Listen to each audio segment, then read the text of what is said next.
Bonjour à tous et bienvenue chez moi. Je suis Jonathan, je travaille au Muséum d'Histoire Naturelle de Nantes et je vous propose de découvrir les araignées qui vivent dans les maisons ou qui vivent dans les jardins. On en verra sûrement quelques-unes au cours de ces petites rubriques. Aujourd'hui, une première rubrique sur une araignée qu'on repère très facilement à l'intérieur des maisons. C'est plus qu'une araignée, c'est plutôt un genre, ce sont les pholques. Deux espèces qu'on peut retrouver d'ailleurs dans nos maisons, Holocnemus pluchei et Pholcus phalangoides, qui sont très présentes et qui se ressemblent quand même beaucoup. Alors chez nous, on retrouvera quand même essentiellement des Pholcus phalangoides, c'est ce que j'ai actuellement dans ma maison. Holocnemus pluchei, une espèce qui est plutôt présente dans le sud de la France, qu'on retrouve parfois dans le nord de la France aussi.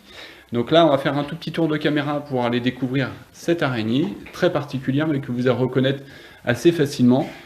Il faut juste grimper sur une chaise pour arriver, voilà, ici, sur cette araignée qui est présente donc, au niveau du plafond.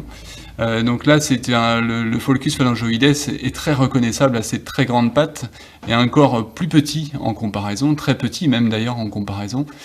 C'est une espèce qui paye pas de mine comme ça, mais c'est un super prédateur au sein des maisons. Alors je reviens quand même un petit peu en arrière. Souvent on nous dit qu'on a des faucheux dans la maison ou des faucheurs dans la maison. En fait, on confond cette espèce avec les opilions qui sont une autre espèce d'arachnides. Mais qui vivent plutôt, eux, à l'extérieur des maisons et qui ont surtout un corps en une seule partie. À la différence des Pholcus phalangoides et de toutes les araignées qui ont un corps en deux parties, abdomen et céphalothorax. Donc ici, on est bien sur une araignée, un super prédateur des maisons, je le disais, puisque toutes les araignées ont un rôle important à jouer dans l'écosystème, ce sont des régulateurs dans les écosystèmes dans lesquels ils vivent. Donc ici, à l'intérieur d'une maison, c'est un super prédateur qui permet de réguler notamment les populations d'insectes ou en tout cas d'invertébrés. Ce qui comprend aussi parfois les araignées, donc d'autres araignées peuvent être prédatées et consommées par les pholques. Alors, dans le cas d'ailleurs des araignées qui sont consommées par les pholques, les tégénères, par exemple, font partie du repas.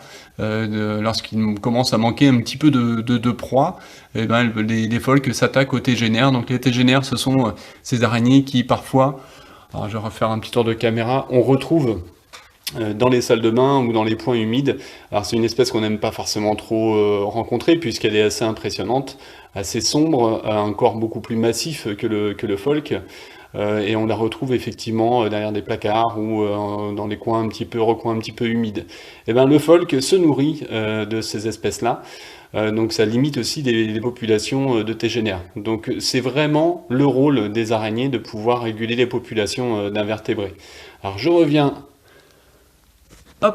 sur notre pholque qui est ici, qui a une particularité assez étonnante. Pour échapper à ces prédateurs, les pholques ont une manière bien à elles de paraître complètement invisibles.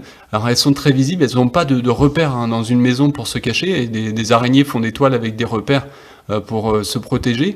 Celle-ci est toujours à l'extérieur finalement, et donc pour se protéger des prédateurs, puisqu'on peut être prédateur mais aussi avoir des prédateurs, les pholques vont avoir une technique bien à eux. Pour paraître invisibles, ils vont danser. Alors une danse assez étonnante. Je vais vous montrer ça en chatouillant un tout petit peu une patte du pholque. Voici, la danse des pholcus qui en fait consiste à faire tourner les pattes très rapidement. Alors nous, on la voit toujours tourner.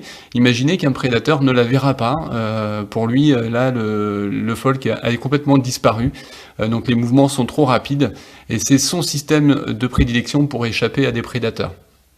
Alors pourquoi on voit beaucoup actuellement de pholques dans les maisons?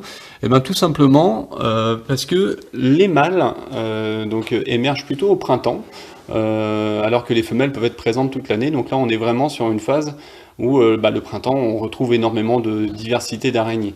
Et donc les pholques, de plus en plus vous les verrez dans la maison au cours du printemps. Il y en a de petites tailles en ce moment, il y en a qui seront beaucoup plus importantes plus tard. Ça régule aussi, les populations vont se réguler, donc on n'aura pas non plus une invasion de pholques dans les maisons, ne vous inquiétez pas. Mais toujours bon à savoir, il faut protéger les araignées puisque ce sont un des premiers remparts contre les insectes beaucoup plus dérangeants, les invertébrés beaucoup plus dérangeants qu'on peut retrouver au sein des maisons. Donc protégeons les araignées, et puis moi je vais juste vous dire à bientôt pour une prochaine rubrique. Bonne journée à tous!